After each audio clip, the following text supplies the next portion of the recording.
America ने Venezuela पर जो हमला किया है उसके बाद पूरी दुनिया हैरान है, पूरी दुनिया में हड़कंप मचा हुआ है। कहीं ना कहीं देखा जाए तो हर देश में उथल पुथल मची हुई है। लेकिन इसी बीच अमेरिका ने एक बड़ा संदेश दे दिया है। अमेरिका ने कहा है कि ये तो सिर्फ ट्रेलर है, पूरी पिक्चर अभी बाकी है। यानी कि अमेरिका चाहता है कि वो अब पूरी दुनिया पे कहीं ना कहीं रूल करना चाहता है या अपने आप को बॉस दिखाना चाहता है। वैसे डोनाल्ड ट्रंप कई बार वो अपने आप को बॉस दिखाने की कोशिश कर चुके हैं। क्या कुछ अमेरिका का पूरा नया बयान है, ये जानने के लिए ऋतिक हमारे साथ न्यूज रूम में है। ऋतिक, क्या कुछ कहा है अमेरिका ने, क्या संदेश दिया है पूरी दुनिया को? बिल्कुल, देखिए, जिस तरीके से वेनेजुएला पर अमेरिका ने एयर स्ट्राइक किया, बीते दिन ये एयर स्ट्राइक हुई है और उसके बाद से जिस तरीके की तस्वीर लगातार सामने आ रही है, इसने बता दिया है कि अमेरिका का मूड क्या है।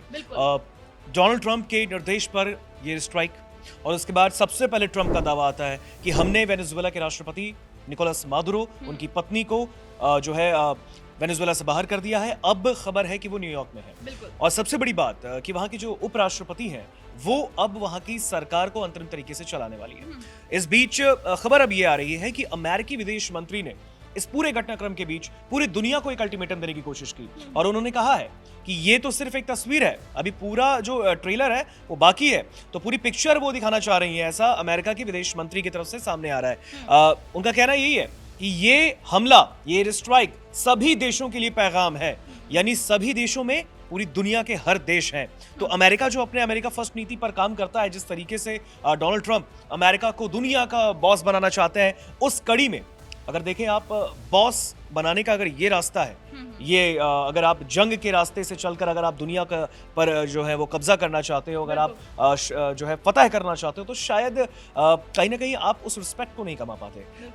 बेहतर तरीके से अगर हम देखें, अमेरिका बहुत मामलों में आगे है, बट शायद उसे इस बात का घमंड भी लगता है कि हो चुका है और इस वजह से वो वेनेजुएला उसके सामने बहुत छोटा है। उस ऐसे देश पर उसने एयर स्ट्राइक किया। एयर स्ट्राइक करने के बाद वेनेजुएला के समर्थन में रशिया भी आया, कई ऐसे देश थे, ईरान ने भी समर्थन किया, तो कई देशों ने वेनेजुएला के, चीन ने भी किया, और ईरान, जैसा कि मैंने अभी आपको बताया, कई ऐसे देश हैं जिन्होंने वेनेजुएला का सपोर्ट किया और कहा कि अमेरिका ने जिस तरीके की एयर स्ट्राइक की उसकी हम जो है उस हमले की हम निंदा करते हैं। लेकिन सबसे बड़ी बात यहाँ पर यह है कि इस पूरे घटनाक्रम के बाद अमेरिकी विदेश मंत्री की तरफ से दुनिया को अल्टीमेटम देना, यह बताता है कि डोनाल्ड ट्रंप का मैसेज क्या है। क्योंकि अगर अमेरिका के किसी भी प्रतिनिधि ने अगर कोई बयान दिया है तो शायद ये सर्वे सर्वा की तरफ से ही आया है। ऐसा कहना गलत नहीं होगा, क्योंकि देखिए, वेनेजुएला की राजधानी काराकास में बीते दिन 150 से ज्यादा अमेरिकी फाइटर जेट उतारे गए और राष्ट्रपति निकोलस मादुरो और उनकी पत्नी को बंदी बनाया गया। वेनेजुएला पर अमेरिकी हमले की जो खबरें वो लगातार सुर्खियों में है और अब अमेरिका के विदेश सचिव मार्को रूबियो ने सभी देशों को सख्त चेतावनी दे डाली है। दरअसल मार्को रूबियो जो है, उनका कहना है कि वेनेजुएला के खिलाफ लिया गया ये एक्शन दुनिया के सभी देशों की सरकारों और नेताओं को एक मैसेज है कि जो भी अमेरिका के राष्ट्रीय हितों के खिलाफ काम करेगा उसका यही हश्र होगा। ये कहना है वहां के मार्को रूबियो का, जो कि अमेरिका के विदेश सचिव है। और ऐसे में अगर हम बताएं आपको, हश्र होने का मतलब आप समझ रहे हैं? बिल्कुल। यानी कहीं कहीं एक धमकी है पूरी दुनिया को अमेरिका की तरफ से। और ट्रंप की ओर से वेनेजुएला पर जो हमले की घोषणा करने के बाद रूबियो ने मीडिया से भी कहा है, मादुरो वेनेजुएला के लिए सही राष्ट्रपति नहीं थे और ये सिर्फ हम नहीं कह रहे। मार्को रूबियो का कहना है कि ट्रंप के पहले कार्यकाल से लेकर बाइडन और फिर ट्रंप के कार्यकाल समेत यूरोपियन यूनियन समेत कई देश मादुरो को वेनेजुएला के लिए सही नहीं मानते। और आपने देखा होगा, निकोलस मादुरो ने भी बीते दिन इस बात को जिक्र भी किया था।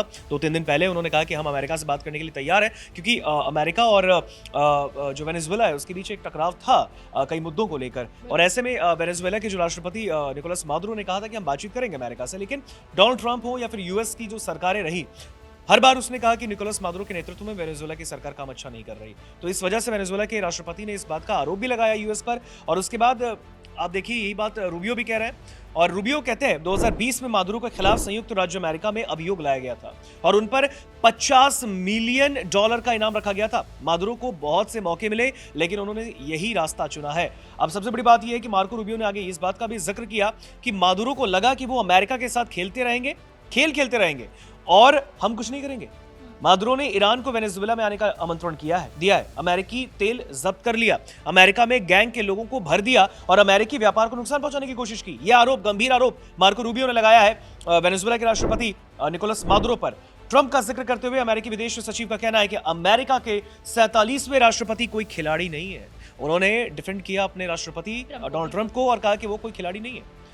जब उन्होंने कहा कि वो कुछ करेंगे तो वो जरूर करेंगे। अब आप देखिए इस तरीके की बयानबाजी, जब मार्को रूबियो कह रहे हैं कि अगर ट्रंप ने कह दिया कि हम कुछ करेंगे तो हम करेंगे, यानी उनके कमिटमेंट को हल्के में आप नहीं ले सकते। और सबसे बड़ी बात उन्होंने यही कही है कि जो भी अमेरिका के खिलाफ जाकर, उनके राष्ट्रीय हित के खिलाफ जाकर काम करेगा, उस हर देश का हश्र वही होगा जो आज वेनेजुएला का हुआ है। तो कहीं ना कहीं कह सकते हैं कि क्या ये world war, third world war की एक तस्वीर है दीपिका? बिल्कुल बिल्कुल कह सकते हैं, और कहीं ना कहीं ये संकेत दिया जा रहा है कि अगर कोई भी देश जो है अमेरिका की नीतियों पर या अमेरिका की बात नहीं मानता, उसकी पॉलिसी के तहत काम नहीं करता, तो उसे भी ये हश्र भुगतना होगा। तो इसका मतलब ये कहीं ना कहीं धमकी दी जा रही है और चेतावनी दी जा रही है और कि ये धमकी मैं कहूंगा कि ये दुनिया के हर देश को धमकी, इसमें रूस भी है, भारत भी है, चीन भी है, हर एक देश इसमें सामने आता है। बिल्कुल सही कह रहे हैं आप। और ये मादुरो ने पहले भी ये बात की मतलब चिंता जताई थी, उन्होंने कहा ये बात पहले भी वो कह चुके थे कि ट्रंप यहाँ पर कब्जा करना चाहते हैं वेनेजुएला पर, और इसलिए वो बार बार हमें चेतावनी दे रहे हैं, बार बार धमकी दे रहे हैं। आखिरकार वही हुआ